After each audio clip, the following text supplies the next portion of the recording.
और शटर नीचे करा और मेरे पर बंदूक टान दी। कह रहे साले को मारो, मक्स को मारो। बस मैंने उनके हाथ पैर पकड़ लिए, मैंने उनकी बंदूक चलने नहीं दी। तो हम घबरा गए, हम जोर जोर से चिल्लाने लग गए, बचाओ बचाओ, चोर चोर, बचाओ बचाओ। तो मैं गुंडों का फेस नहीं करना चाहता। आपको डर है अगर आप उनके खिलाफ गवाही देंगे बाबूजी, मुझे वो कहीं पकड़ेंगे जरूर। पुलिस हमारे साथ बैठी नहीं रहेगी, कभी पुलिस किसी के साथ बैठ नहीं सकती, इसलिए मेरी जान बच गई, हमने लाखों पाए। नमस्कार, मैं हूं राजेश भसीन और आप देख रहे हैं संवाद नेशन।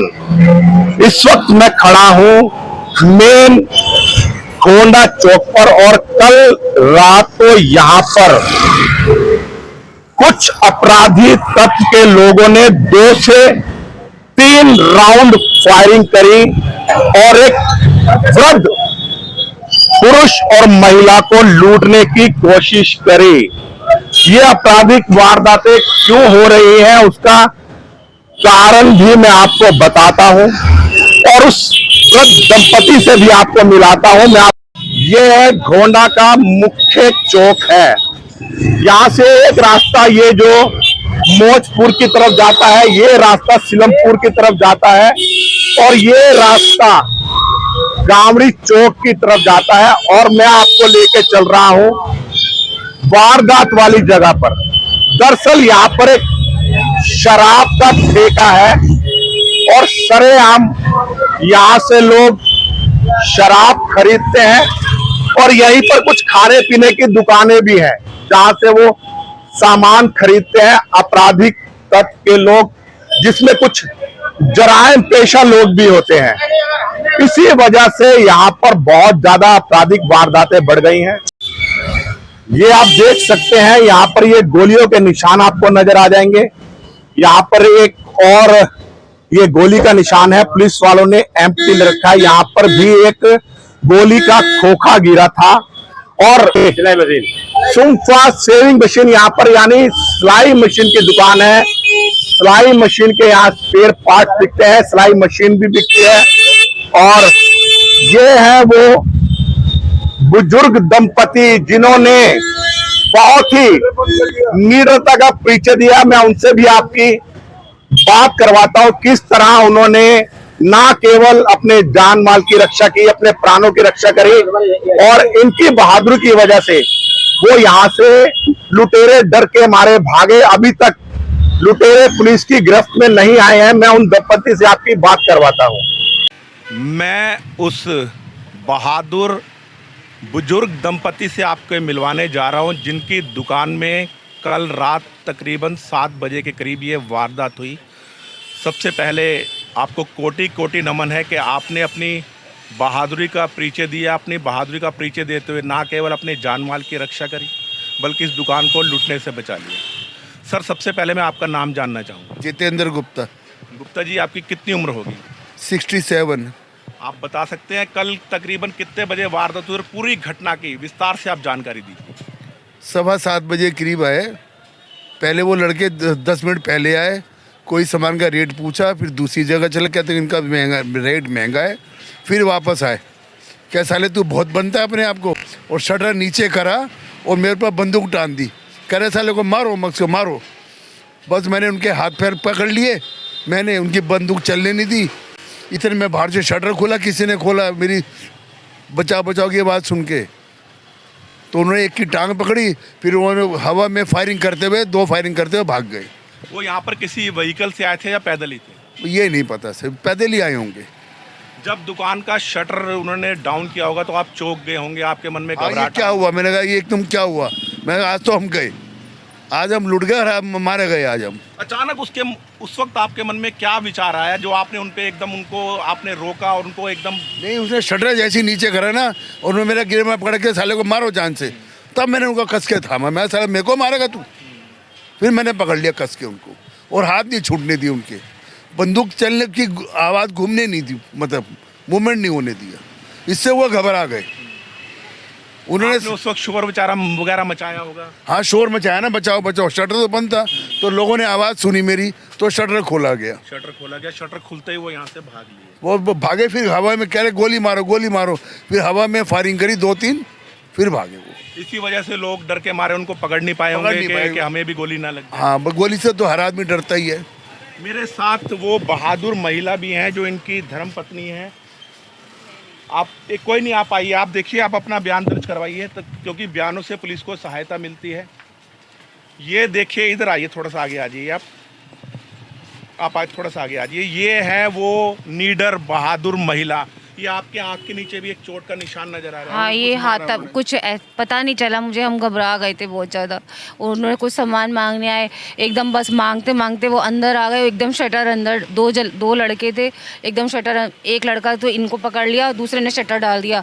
हम घबरा गए क्योंकि हमने पहले भी सुन रखा था ऐसे लोग आते हैं रात को और वो मतलब चोरी फसाद करते, डकैती करते। तो हम घबरा गए, हम ज़ोर ज़ोर से चिल्लाने लग गए, बचाओ बचाओ, चोर चोर, बचाओ बचाओ। तो वो हमारे पड़ोस में ही एक लड़का है दिनेश, उसने हमारी आवाज़ सुन ली। उसने जैसे ही शटर उठाया तो उसको एक लड़के की टांग दिखी, उसने उसको पकड़ के खींच लिया। तो वो खींचा तो उससे मतलब उसे पकड़ भी लेता, मगर उन्होंने गोली चला दी तो उसने इसको छोड़ दिया।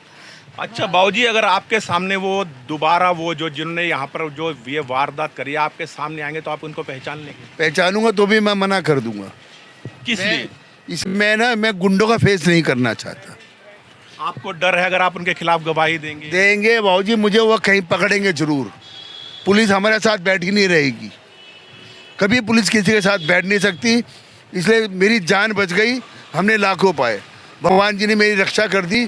जय राम। जब मुझे उनका पहचानना नहीं है। देखिए, इतनी बड़ी वारदात हो जाने के बाद भी जिनके साथ ये वारदात हुई है वो कह रहे हैं अगर वो मेरे सामने भी आएंगे तो मैं उनको पहचानने से इनकार कर दूंगा। ये वजह नहीं है, इन्होंने बहुत बहादुरी से उनका सामना किया, लेकिन इनको डर है कि जिस तरह मुकदमों में साल दर साल मुकदमे चलते रहते हैं, इनके साथ दोबारा वो कोई ऐसी वारदात ना कर दें, क्योंकि ये बुजुर्ग दंपति हैं और इनको अपनी जान की परवाह है कि हम उनके खिलाफ गवाही देंगे तो शायद वो दोबारा हमारे ऊपर हमला कर सकते हैं। करेंगे दोबारा हमला करेंगे ही। पुलिस कभी किसी को बचा नहीं पाई आज तक। अगर इसके लिए आप किसको दोषी समझते हैं? ये पुलिस का दोष नहीं है, उनका दोष नहीं है, हमारा समाज ही ऐसा है। कितना मतलब आज ये गवाही देने को तैयार नहीं है। किस तरह अपराधियों का खौफ पूरे यमुना पार में उत्तर पूर्वी दिल्ली में फैल चुका है। मैंने आपको बताया कुछ दिन पहले यहाँ पर एक जिम चालक की हत्या हो गई थी इसी इलाके के अंदर। करतार नगर में 30 से 40 राउंड फायरिंग हुई। जाफराबाद में 60 राउंड फायरिंग हुई थी जहाँ एक युवती के गोली लगी थी। और तमाम जराइम पेशा लोग यहीं आसपास के लोग हैं, एक संप्रदाय विशेष के ही लोग निकलते हैं। साथ में एक यहाँ पर शराब का ठेका है जहाँ पर लोग शराब खरीदने आते हैं, उसमें अपराधी तत्व के लोग भी होते पीते रहते हैं। ये बता रहे हैं कि यहाँ पर लोग खुलेआम इस रोड पर, जो इतनी चलती हुई रोड है, यहाँ पर लोग शराब वगैरह पीते हैं। लोग उस पास की दुकानों से वो सामान खरीदते हैं, गिलास खरीदते हैं, पानी वगैरह खरीदते हैं और यहीं रोड पर खड़े होकर शराब पीते हैं।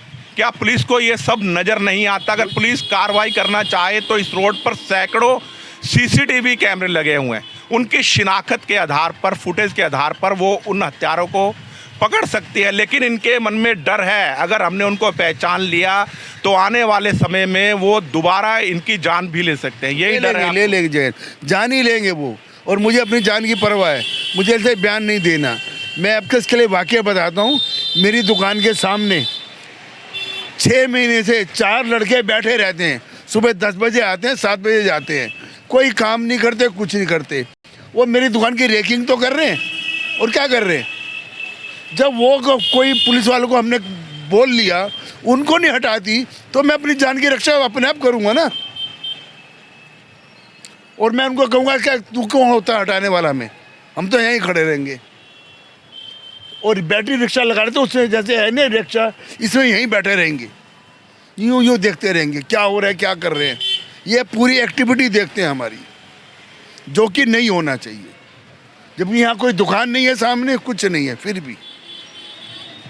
अब कहना चाहूँगा कि जो यहाँ का थाना लगता है उनको इनको सुरक्षा मुहैया करवानी चाहिए, ताकि ये उन हत्यारों के खिलाफ, हत्यारे नहीं कहूँगा, जो लूट मार करने के इरादे से यहाँ पर आए थे, हो सकता है अगर ये शोर ना मचाते तो वो इनकी हत्या भी कर सकते थे। पुलिस वालों को इनकी सुरक्षा का प्रबंध करना चाहिए। आप डरिए मत बाबूजी, आप बयान दीजिए। अगर आप बयान नहीं देंगे तो उनके हौसले इसी प्रकार बढ़ते रहेंगे और फिर आगे और बड़ी वारदात करेंगे। मैं आपको उस बहादुर महिला से भी आपको मिलवाता हूं जिन्होंने 4 लड़कों को पुलिस नहीं हटा रही तो मैं क्यों बयान दूं किसी का? 4 लड़कों को नहीं हटा सकी यहाँ से, भाई तुम यहाँ क्यों बैठते हो? ये तो कहने का राइट है ना पुलिस का। जी जी जी भाई दुकान हो मकान हो चलो बैठे हो, पर तुम कोई ठेका नहीं कुछ, तुम यहाँ बैठे किस हो सारा दिन?